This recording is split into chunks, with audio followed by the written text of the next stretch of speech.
get options like special paint, trick wheels, panel interiors, and more from your Ford dealer. My freewheeling Ford is TNT.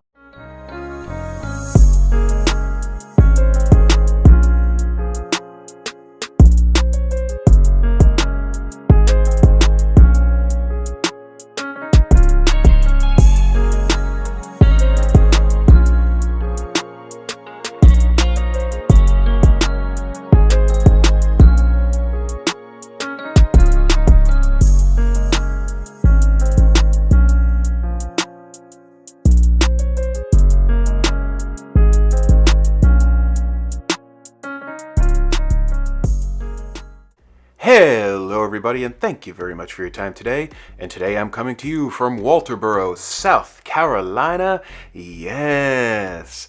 Alright guys, as you see, we are at the Colleton County Courthouse, but we're not here to go to court, luckily. We are here to visit an abandoned, amazing, historic property.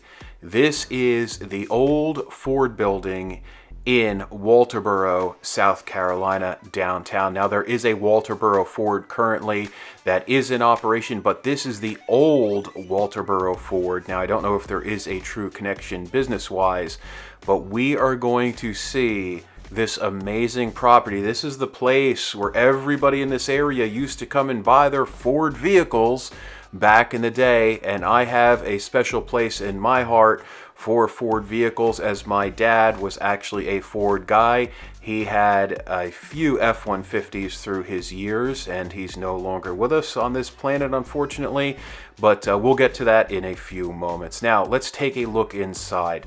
I did not go inside this property. I was just in the doorway and filming with my arm into the building, and here is the reason why, guys. I did not know that, one, the door was open on the side, but two, if you ever see plastic the way that it is on the ground in this video that I'm taking right now, that typically means that there was asbestos remediation in the property. So do not enter properties like this. I do not know if the asbestos was remediated or if it is still a major issue here at this property. Now, to my knowledge, this property was purchased by the town of Walterboro back 2 years ago in 2022. If you know any information about this property and this structure, please let me know.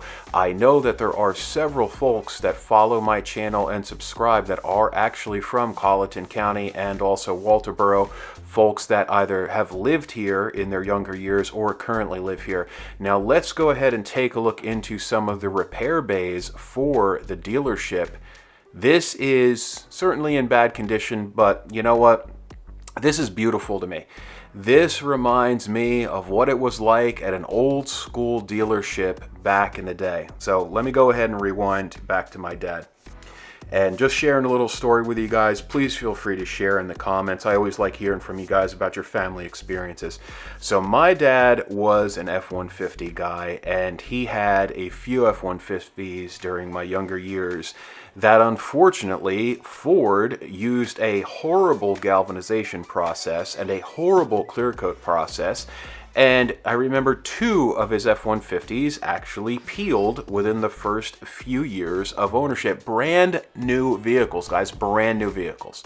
And Ford sucked. So not a big fan of Ford and the way that they treated my dad. But you know what? My dad was an American guy, worked for Anheuser-Busch for a lot of years, raced NHRA when he was younger, and he was really into supporting everything America, and I certainly love that. And I love him for that. But unfortunately, Ford did not do him well during his ownership of those few F-150s.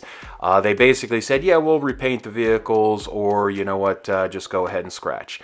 And he wasn't going to get repaints on the vehicles. These were newer F-150s, and the clear coats were already peeling. My dad waxed his cars. He comes from back in the day, the Carnauba wax. You know, the guys that used to do the waxing all the time, the polishing. And unfortunately, they didn't do right. So, okay, let's go ahead and move forward. Now, another thing that I want to throw out there, again, personal story for my dad, and again, him not being with me anymore.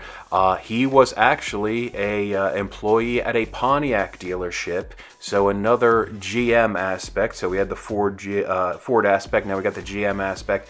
My dad actually was a Mr. Goodwrench at Perrine Pontiac in Jamesburg, New Jersey. Yes. So my dad spent some years doing that before he went on to Anheuser-Busch. So he is a big American car guy. But unfortunately, times change, you know. So now, as we see, guys, look at this. This is where everybody used to work at this plant. I want to say plant. At this dealership, you know, where they would repair the vehicles, where they would take care of them, do the oil changes. This is a really, you know, unfortunate, but a very beautiful thing that we need to remember, that is just part of recent history here in the United States of America. As we continue to have more technology that is thrown into our vehicles, I'm not a big fan of that. You know, it's certainly cool. Like, you know, I like the screens and the buttons and all that stuff. But, you know, just think about back in the day, not too far back, that vehicles used to just have an engine and some wires, and you got in the car or truck and you just drove, and you really didn't have a lot of issues, and you had to change the spark plugs, change the oil, and you'd be on with your day. I want to get back to those days, but I don't think that's going to happen, obviously, in my lifetime, and probably for the rest of the future. Now, if we do get to the days of the George Jetson vehicles flying through the air, that's certainly fine. And, you know, definitely want to see that. Maybe that'll happen one day before I leave the planet. But guys, just look at this place. You know, the beautiful brickwork, you know, how it was whitewashed through the years. Also, this entrance right here, you know, the split entrance with the wooden doors and the glass. That is so awesome to see that, and how the dealerships back in the day used to bring the vehicles into the showroom. Now we're going to take a look at the front of the showroom here, and this is where we're actually going to look into the area again that was covered up for asbestos remediation. And guys, take a look at the concrete walkway there. So all of those little white speckles, for those of you that don't know, that are not from the southeast, those are actually oyster shells and a lot of other shells that are mixed in with the mortar to create a lot of sidewalks here in the South. Now, obviously, somebody left the back seats, probably to a Ford Freestyle or maybe some type of Ford wagon back in the day at the dealership. So it was kind of funny to see that. And we see a lot of insulation just, you know, laying on the ground. We see a lot of just mold, wetness, and I don't know what it is with these abandoned places, but there's always toilets around. I don't know why the toilets don't just get thrown in the trash, but they're also really cool. On the front of the dealership, you see the old white and blue, I guess it probably was like a plastic they used to put on the front of the dealerships. And there's our final view in. We see a lot of water, and again, all that plastic for mold remediation. All right, guys, this is our last few moments of our visit to the Ford dealership. I want to thank you very much for your time. You'll see down the back alleyway here, and the windows being covered in plastic. So again, if you see plastic in these abandoned spaces, there's also the water tower with 6 prison cells we're going to check out soon. So watch out for asbestos. Do not enter those spaces. And I thank you very much, and I will catch you in the next video. Bye-bye.